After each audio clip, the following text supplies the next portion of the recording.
అభ్యర్థిస్తున్నారు. ఇక డోర్ నియోజకవర్గంలో కోట్ల సూర్యప్రకాష్ రెడ్డి ఇంటింటి ప్రచారం నిర్వహిస్తూ గెలిపించాలని ప్రజలను కోరుతున్నారు. వచ్చే ఎన్నికల్లో గెలుపు తనదేనంటున్న కోట్ల సూర్యప్రకాష్ రెడ్డితో మా ప్రతినిధి గోపి ఫేస్ టు ఫేస్. సమయం దగ్గర పడుతున్న కొద్దీ ఇప్పటికే గడప గడపకి ప్రచారం జోరందుకుందని చెప్పొచ్చు. ఇప్పుడు డోన్ నియోజకవర్గంలో టీడీపీ అభ్యర్థిగా ఏదో కోట్ల సూర్యప్రకాష్ రెడ్డి గారు ప్రచారంలో ఉన్నారు. ఇప్పుడు ప్రస్తుతం మాత్రం ఆయన ప్రతి గడప గడపకి వెళ్ళి ప్రచారం సంబంధించి అన్ని విషయాలు చెప్పినట్టు తెలుస్తుంది. ప్రస్తుతం మాత్రం మనతోటి కోట్ల సూర్యప్రకాష్ రెడ్డి మనతో ఉన్నారు. సార్, గడప గడప ప్రచారం నిర్వహిస్తున్నారు, ప్రజల్లో ఎలా స్పందన లభిస్తుంది? మీరే చూస్తారు కదా, స్పందన చాలా బాగుంది. రాక్షస పాలన పోలని ప్రజలు కాసుకున్నారు. ఈ 5 సంవత్సరాల్లో ప్రజలు చాలా ఇబ్బంది పడతారు. ముఖ్యంగా తాగినది కానివ్వండి, పిల్లల భవిష్యత్తు కానీ, ఎస్సీల సప్లై క్యాన్సిల్ చేశారు, బీసీల రైతుల లోన్స్ కానివ్వండి, ఎటువంటి సంక్షేమ గవర్నమెంట్ ఇచ్చే పథకాలు లేవు. ఇక్కడ వన్ సైడ్ రాజకీయం చేస్తారు. టోటల్గా ఎవరైతే వైకాపా జెండా కప్పుకున్నా వాళ్ళకే తప్పించి వేరే పార్టీ వాళ్ళకి కానీ వేరే కులాలకు రావట్లేదు. పైగా ఎక్కడ పోయినా కానీ వన్ సైడ్ పోతుంది. అంటే ఎలక్షన్ అయిన రాజకీయాలు లేచిన తర్వాత గవర్నమెంట్కి వచ్చే పథకాలు అన్ని కులాలు పోలి, అన్ని మతాలు పోలి. అదే అలా లేదు ఇక్కడ, వన్ సైడ్ పోతుంది. ఏమంటే ఇప్పుడు ఈ మధ్య ఎలక్షన్ ఎక్కువైంది కాబట్టి కంపల్సరీ పార్టీలో చేరకపోతే మీ పింఛన్లు తీసేస్తాం, లేదా మీ పొలాలు లాకేస్తాం, రకరకాలుగా ఇబ్బంది పెడతారు. ప్రజలు వెక్స్ అయిపోయినారు. ఎక్కువ మొన్న ఒక సోదరుడు రంగాపురంలో హిందూ శ్మశానికి వాటి 2 ఎకరాలు ఇచ్చింటే గత గవర్నమెంట్లో దాన్ని వైకాపాలో కబ్జా పెట్టుకోవాలి. దాన్ని మంత్రి పోయినప్పుడు మాట్లాడితే ఆయన లోపలికి ఇప్పించాడు. అలాగే అంబాపురంలో ముస్లిమ్స్ని శ్మశాన వాడికని అడిగితే దాని మీద యాక్షన్ తీసుకున్నారు. ఎవరు ఈ గవర్నమెంట్లో రాక్షస పాలన, ఎవరు మాట్లాడకూడదు. ఎవరు మాట్లాడితే వాళ్ళు కేసు పెట్టడం, అయితే పోలీసులు ఎత్తుకోవడం చేయడం, భయపడడం. మీరు తెల్లేసి పడిచిపెట్టి వైకాపాకు రావాలి, లేకపోతే మీకు చూస్తారు. ఇప్పుడు భయపడిస్తారు. దానికి పోలీసులు తొత్తులాగా ఉన్నారు. పోలీసు వాళ్ళకు చెప్తున్నా నేను, టైం అయిపోయింది, ఈ గవర్నమెంట్ పడిపోతుంది, తప్పకుండా మేము వస్తాం, దయచేసి ఇటువంటి పిచ్చి విషయాలు చేస్తే మాత్రం మామూలు చెప్పి చేస్తాం. ఈరోజు ఈ పోలీసులు ఇన్స్పెక్టర్ 3 2 ఇయర్స్ అయిపోయి వచ్చి సైకాలజీగా భయపడతారు. పోలీసు భయపడించి మేము సేమ్ ఆడుతున్నాం అంటే భయపడుతుంది. కాబట్టి ప్రజలు అందుకోసం బయటకు వస్తలేదు. లారీల బిజినెస్ బంద్ చేశారు, మైన్స్ బిజినెస్ బంద్ చేశారు, కేజీ పెట్టడం, రాయల్టీ బంద్ చేయడం, రకరకాల ఇబ్బంది పెడతారు. కాబట్టి ప్రజలంతా కాసుకున్నారు. అన్నీ పడిపోయారు. రియల్ ఎస్టేట్ కానివ్వండి, లారీ బిజినెస్ కానివ్వండి, ఆ బండాలు కానివ్వండి, బేచర్ల స్టోర్స్ కానివ్వండి, రకరకాల కార్యక్రమాలు బంద్ అయిపోయినాయి. పిల్లల భవిష్యత్తు నాశమవుతుంది, గంజాయి దొక్కుతుంది, పట్టుకు ఆడుతున్నారు. ప్రజలు చెడ్డదాలు పట్టిస్తారు. తెలిసి కూడా పోలీసు యాక్షన్ తీసుకోవట్లేదు. కాబట్టి ఇంత ఆడవాళ్ళకు నీళ్ళు లేక, ఆడవాళ్ళ పిల్లల ఉద్యోగం లేక, రకరకాల రేట్లు పెరిగిపోయినాయి. కరువు పట్టించకుండా అలాగే రకరకాల ఇబ్బందులతో సతమతమవుతారు ప్రజలు. వీళ్ళు అడిగే రాత్రులే లేడు. ఇక్కడ ఎమ్మెల్యే కానీ లేదా నాయకులు కానీ అడిగిన లేడు. డబ్బులు విషయంలో వేధిస్తారు. అది మాత్రం డబ్బుల విషయంలో పోలీసులు పెట్టుకుని వేధిస్తారు. డబ్బులు లేనప్పుడు కంప్లీట్గా వేధిస్తున్నాడు. అందుకోసమే ఇక్కడ నాయకులు కొన్ని కోట్లు సంపాదించారు. ప్రతి ఊర్లో కబ్జా పెట్టారు. ప్రతి ఊర్లో వైకాపా నాయకులు వేరే కాదు.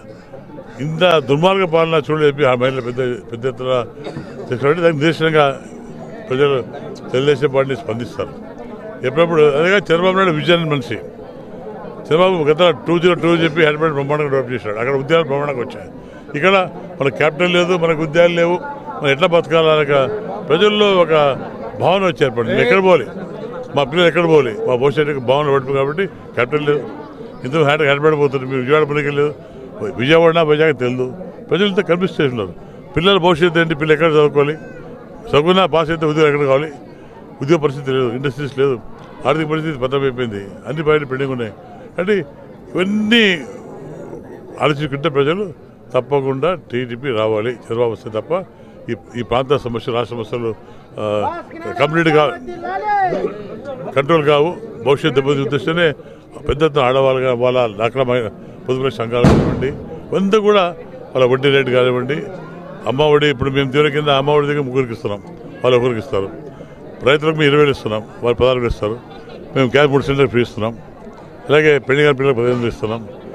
ఉద్యోగం లేని వాళ్ళకి 3,000 ఇస్తున్నాం. తర్వాత బీసీ చట్టం తీసుకొచ్చాం. ఎస్సీ సప్లాన్ మళ్ళీ నడిపిస్తాం. రకరకాల సమస్యలు ఉన్నాయి. కాబట్టి ప్రజలు డిసైడ్ వైసీపీ అభ్యర్థిగా బుక్కన్న ఉన్నప్పటికీ పైసల మంత్రి కూడా ఆయన ఇక్కడ కొత్త రాష్ట్రానికి డోన్ నియోజకవర్గం అభివృద్ధి చెందిందంటారా? ప్రజలు అడిగండి, నన్ను రేపితే ఏదో మాడుతుంటాడు. ప్రజల్లో అభివృద్ధి చెందితే మా పార్టీకి రారు. ప్రజల్లో అభివృద్ధి చేసింటే ఇంత స్పందన మాకు రాదు. అభివృద్ధి జరగబట్టి ఇంత పెద్ద స్పందన వస్తుంది. వైకాపా ఉండమా వైకాపా పార్టీ అభివృద్ధి చేసింటే ఎందుకు ఇంత మాకు స్పందన వస్తుంది? డెఫినెట్గా వాళ్ళకే సపోర్ట్ చేయాలి, మాకు సపోర్ట్ చేయకూడదు. కాబట్టి కనబడుతుంది క్లియర్గా వైకాపాలో మాకు ఎటువంటి అభివృద్ధి జరగలేదు, మా బతుకులు నాశనం. తర్వాత ఈ ల్యాండ్ టైటిల్ యాక్ట్ వచ్చింది, అది ఇంకా డేంజర్ యాక్ట్. చాలామంది తెలియదు కానీ ఆ యాక్ట్ వల్ల ఇది యాక్ట్ 1904లో వచ్చింది బ్రిటిష్ టైంలో. అప్పుడు ఒక స్టడీస్కి వచ్చి అప్పుడు గవర్నమెంట్ సర్వే చేసి మన హద్దుల్లో 3 నామాలు రాయి పెట్టేవాళ్ళు గతంలో. అది బ్రిటిష్ కాలం వచ్చి కాబట్టి అదే పరంపరగా వస్తుంది. ఎన్ని గవర్నమెంట్ మారినా ఏమన్నా సిస్టమ్ మార్చారు. ఈరోజు ఈ దుర్మార్గ రాక్షసులు ఆ చట్టాన్ని మార్చి కోర్టుకు పోకుండా చట్టాన్ని తయారు చేశారు. ఒక బీదవాడు ఎస్సీ కానీ బీసీ కానీ 1 ఎకరా 2 ఎకరా పొలం ఉంటుంది మామూలుగా తాతల ఆస్తి. దానికి ఏదో మరి ఖర్చు పెట్టి పిల్లల పెళ్లి కానీ పిల్లలు అమ్ముకునే అవకాశం ఇప్పుడు ఉంది పాస్బుక్స్ కాబట్టి. ఈ చట్టం ద్వారా ఆ యాక్ట్ ఆ హక్కు పోతుంది రైతులకు. ఆయన ఫోటో ఇచ్చిన పేపర్ ఇస్తారు, చిన్న పేపర్ ఇచ్చి ఆ పేపర్ వాల్యూ లేదు. ఇవన్నీ రకాలు కాబట్టి అందరూ కూడా ఎప్పుడప్పుడు పంపిస్తామా అని కాసుకున్నారు. అందులో భాగంగా ఏ గ్రామాలైనా పెద్ద ఎత్తున మహిళలు సపోర్ట్ చేస్తారు. మహిళలు కానీ కులాలతో పక్కబెట్టి అన్ని కులాలు సపోర్ట్ చేస్తున్నాయి. కులబద్ధ లేకుండా చేసినట్టే ప్రభుత్వం ఒక దుర్మార్గ పాలన, ప్రభుత్వం అరేంజ్మెంట్ వలన ప్రభుత్వ విధానం బాగాలేదు కాబట్టి ఇంత పెద్ద మాకు సపోర్ట్. ప్రజలకు చేరినాయి అంటారా, లేదంటే కొన్ని గ్రామాలలో మీరు కూడా గడపకి ప్రచారం చేస్తున్నారు, నీటి సమస్య కూడా ఉందని చెప్తున్నారు, అది ఎంతవరకు వస్తారు? నవరత్నాల్లో చేరింటే ఇంతమందికి వస్తారండి. నవరత్నాలు అందరూ చేరింటే 100% చేరింటే ఇంతమందికి వస్తారు. చేరలేదు, ఓన్లీ 20% చేరింది. అంత మాత్రాన సమస్య తిరుగుతా వాళ్ళ వైకాపాలకు తగ్గినాయి.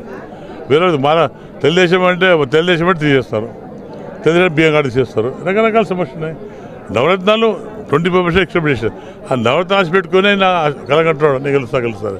నవరత్నాలు 100% రాలేదు.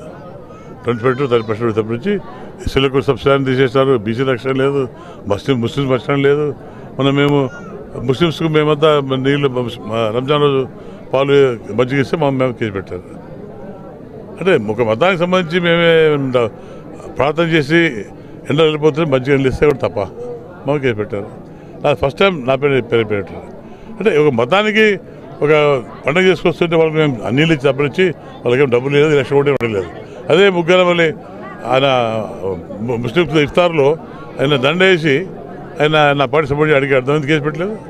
మీరు నీళ్ళు సంబంధించి కేసు పెడతారు, అది ఎలక్షన్ వయలేషన్ కదా, మేము చేసే వయలేషనా, అది చేసే వయలేషన్ కదా. అంటే ఇక్కడ కలెక్టర్ కానీ ఇక్కడ యంత్రాంగం కానీ వన్ సైడ్ పోతుంది. వాళ్ళు ఏం చేసినా వాళ్ళే కరెక్టు, టీడీపీ తప్పని చెప్పి భవన్లో ఆఫీసర్ పోతారు. నాన్నగారు గతంలో మాజీ ముఖ్యమంత్రిగా వ్యవహరించారు. ఆయన వారసత్వంగా ఇప్పటికీ ప్రజల్లో అభిమానం కూడా ఉన్నది. ఏ వరకు ఈ ప్రచారంలో ఆయన అభిమానులు కావచ్చు, ప్రజలు కావచ్చు, ఎలా ఉంది స్పందన ఆయన పైన కావచ్చు? మీరు కూడా కేంద్ర మంత్రిగా చేసారు మాజీ కాబట్టి ఎలా ఉంది?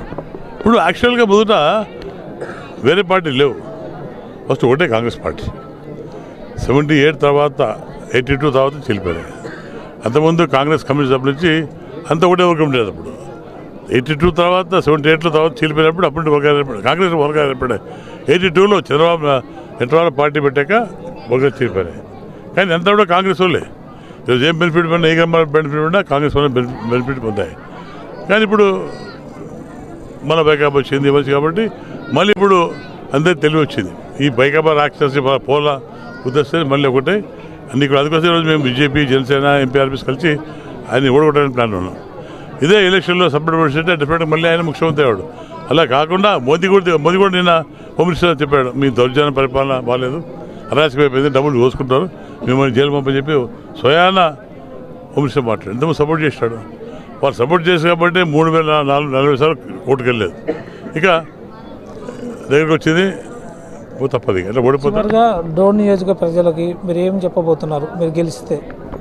వాళ్ళకి మెయిన్గా తాగునీరుతో పాటు రైతులకు కావాల్సిన బెనిఫిట్స్ ఇవ్వాలి, రోడ్స్ కావాలి, చాలా టెలిఫోన్లు కావాలి, రకరకాల ఇబ్బందులు ఉన్నాయి.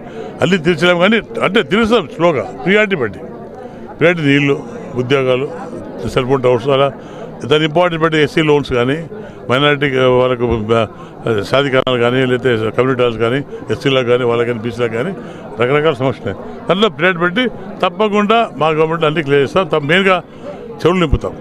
గత కృష్ణమూర్తి గారు ఒక 120 చెరువులు నింపి అక్కడ నుండి తద్వారా నీళ్ళు అని చెప్పి మంచి ప్లాన్ చేసినాడు.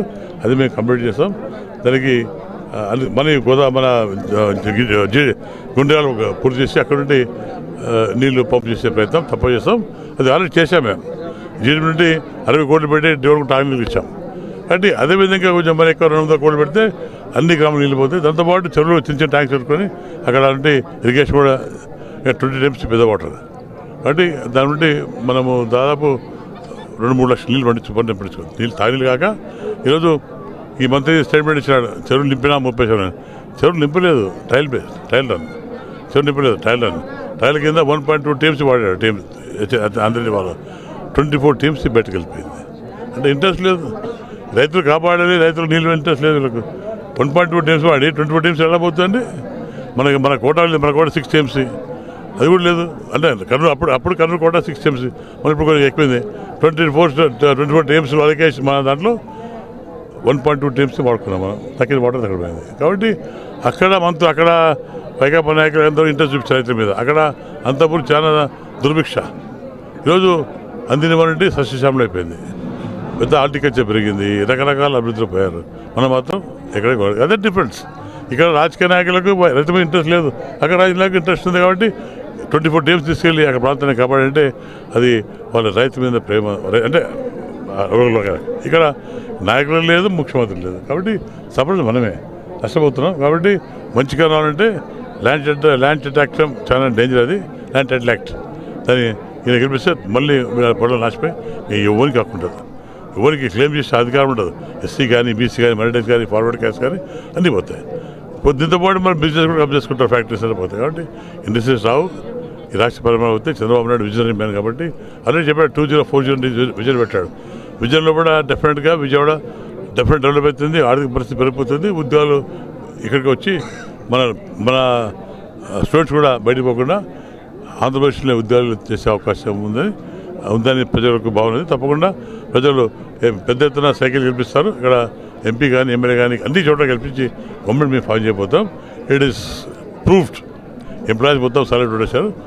ఇంకా మహిళలకు అంతా మాకు హెలికాప్టర్స్ కాబట్టి డెఫినెట్గా మేము we are going to form the government. దాని డౌట్ ఏం లేదు. ప్రజలు అలా వెయిట్ చేస్తారు. ప్రజలు గవర్నమెంట్ సాగని వెయిట్ చేస్తారు. కాబట్టి ప్రజలు మార్పులు ఎవరు ఆపలేరు, డబ్బులు ఇచ్చినా కొనలేరు. ఈ మధ్య కొనాలని చూస్తున్నాడు అని తప్పు. ప్రజలు మాకు అండగా ఉన్నారు, మా పార్టీని బలపరుస్తారు, మమ్మల్ని గెలిపిస్తారు. తప్పకుండా అభివృద్ధి ముందుకు పోతాం. Thank you. చూసాము ప్రస్తుతం ఏదైతే టీడీపీ ఇక్కడ జెండా ఎగరేయడం ఖాయమని కూడా సూర్యప్రకాష్ చెప్పడం చెప్తుంది. డోన్ నియోజకవర్గాలకు ఉన్న కష్టాలంతా మా గెలుపుతోనే తెలిసిపోతుందని ఆయన చెప్పడం కూడా జరుగుతుంది. ఇది తాజా పరిస్థితి.